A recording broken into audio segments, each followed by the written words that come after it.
เมียเฮ็ดลาวลวงพระบางให้พวกกินแน่บอเขาจะเป็นแบบนี้ดิได้บอกพอได้อยู่นี่มันเป็นเหล่าบงทรงเหือละ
พวกเอ้ยมาเด้อมากินออล่ามหลวงพระบางใส่อุ้ยกลิ่นหอมเตะดังมาแต่ไกลเลยเป็นอะไรคืออยู่บอกตาแซบเป็นตาแซบคักสุดยอดเลยขอซิมไปก่อนเด้อซิมมึงเลยขอคำใหญ่ๆเลยนะคือสีฮ้อนเนาะเป่าในได้ใส่ตอนไฮไลท์เลยวันนี้น่ะ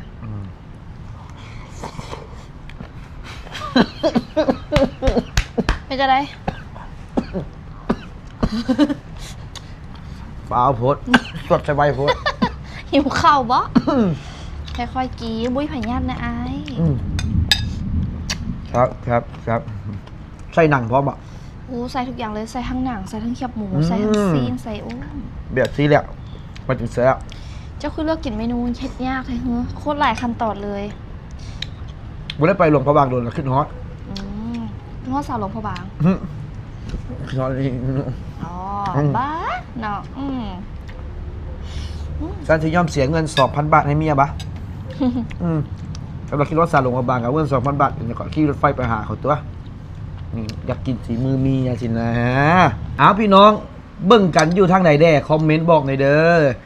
ห้ามก็เห็นหลายๆคนเนาะคอมเมนต์มานะเบิ่งอยู่ทางไทยทางลาวก็ว่าทุกๆแขวงทุกๆจังหวัดแล้วก็อีกหลากหลายประเทศในที่เบิ่งเฮาเนาะต้องขอบใจหลายๆเด้อที่ว่า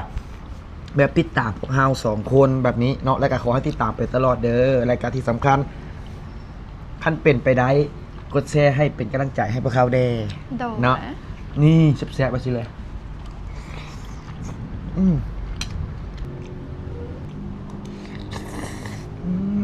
เอาให้มันสมใจรสเพราะว่าปกติกะบุได้ค่อยจะเฮ็ดกินแต่ให้เมียกับเพื่อนกินเพราะว่ามันเฮ็ดยากเนาะแม่นว่าแล้วมันหลายขั้นตอนมันจุกมันจิกอีหยังกันล่ะมันค่อนข้างยุ่งยากก็เลยว่าโดนๆได้เฮ็ดโดยสิกะทึกใจ